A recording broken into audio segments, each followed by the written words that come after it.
gatong nga makauban karon nga atong Chief of Police no sa may Surigao City Police Station no pinag-usab ni Police Lieutenant Colonel Attorney Mariano Lucban kay update na to labi na kadtong mga minero nga nagadakpan didto kumusta unsay latest ani nakaroon sa bikas niya Police Lieutenant Colonel Attorney Mariano Lucban. Sir, mayong hapon.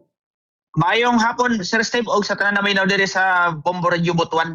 Yes, attorney, makisayod lang mi. Kumusta ang saya latest ngadtong ubay-ubay nga mga nangadakpan na to, nga mga nag-illegal mining diha sa atong AOR, sir? Opo, Sir Steve, katong nadakpan nato noong February 12 doon sa Barangay Danao, Surigao City. So, di si maybe man adto siya kabuok pagka February 13 na paila na nato adto sila ng criminal complaints for violation ng Section 8 kaning Republic Act sa Small Scale Mining Act. So magana to sir ang actually kahapon nigawas ang inquest resolution and doon sa violation na sa Section 8 ng Republic Act 7076, the People's Small Scale Mining Act of 1991. So, ang findings ato, Sir Steve, ang DCMB na ay probable cause kadtong pinail nato na criminal complaints kaning violation sa special law. So, bali ang recommended na piyansa kada isa na pinagawas ni City Prosecutor Adolfo Auri, 10,000 each ang piyansa na taghatag sa ila. So probably siguro by Monday mag-file ini sila ng bail, mag-post bail ini sila doon sa Office of the Clerk of Court. Pero kining sir, kining mga nangadakpan na to, puro ra ba ni sila tanan sir, taga Surigao o dunay uban nga taga lahi nga mga lugar? Dili po sir po. Dili god ini taga Surigao City. Oo. Taga diri siya sa neighboring municipality sa Anaw-Awon, San Francisco, Surigao del Norte. Tapos kadto sab na isa ka grupo mga taga Municipality of Alegria, Surigao del Norte. Yeah, ang nahitabo man gud attorney no sa uban nga mga dapit kay doon na po sila mga operation dito ang mga illegal mining hapon kining sa small scale. Dunay mga Chinese national attorney no nga nagadakpan like Surigao del Sur. Katong 19 solid ra ba to sila nga mga Filipino ay mga nakasagulan to nga mga Chinese? Opo, Sir Steve, mga lumad na Surigao no na, mga taga Surigao del Norte ra ini sila.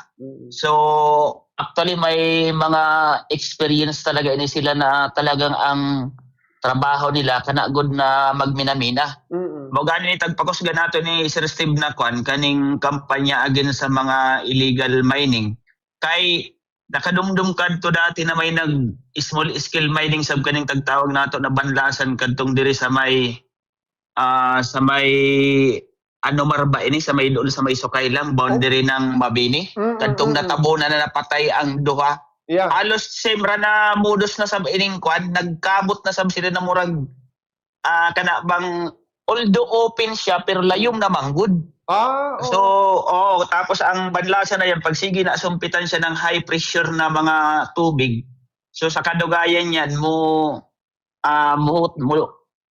smooth manggod ang lupa mauna madisgrasya gayud ang mga minero.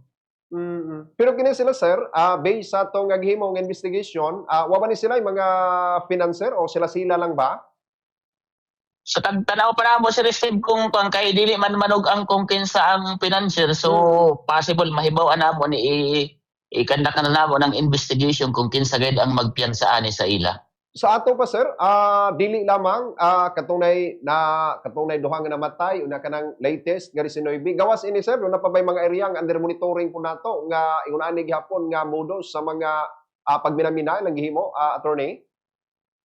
Opo Sir Steve, halos tanan man na kanalalo na kana sa mga mountainous na mga barangay kay ang pagtuo manggod inang mga lalo na kanang mga anad na magminamina dili na ma-monitor ba ng taga-MGB or ng PNP. So, importante ganing katong mga barangay official lang kung dili ganing nila kaya na dakpon. So, mag-report gayud sa MGB or sa AMO.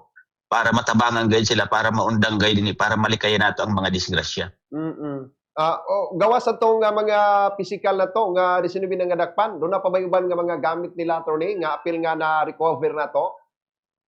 Opo, Sir Steve, hamok-hamok ba na itong mga gamit? Actually, ang procedure nato na pag na-confiscate to ng ng mga operatiba nato, ang proper na procedure nato, tag-turnover man good na tanan sa Mines and Geoscience Bureau, and then mag-issue sila ng certification sa amo para matong gamito na support doon sa So di kami talaga nagkukustody niyan, automatic yung pagkadakop niyan. Ang mga ebidensya i-turnover namo sa MGB kay mautong nasa procedure nato. Yeah, at least makita ni attorney kay sayod ta nga doon na pay pipila day hapon nga padayon nga nag-operate og illegal, at least mapanamina nila ni at least di man mga wala totally gyud, pero at least mabawas-bawasan kanang mga illegal nga nagaminamina diya sa atong EOR, attorney.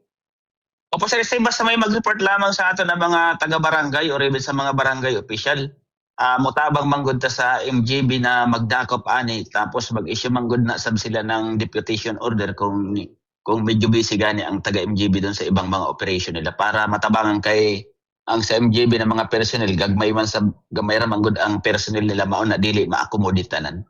Gawas nining gihingusgan nato attorney no nga kampanya batok nas mga illegal nga mga nagamina diha. Kumusta po to ng atong pagpatuman diha sa Kapsayog Kalinaw sa Surigao City? Wa may problema as of now?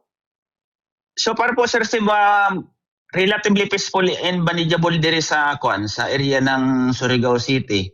So although may mga minor sub na na ma-involve lagi kaning mga minsan magsamok-samok lagi na mag-violate sa curfew for minors, mauna na kay base doon sa crime statistic namo, usually ang makabayulit guide na mag-create ng mga commotion kaning mga minor.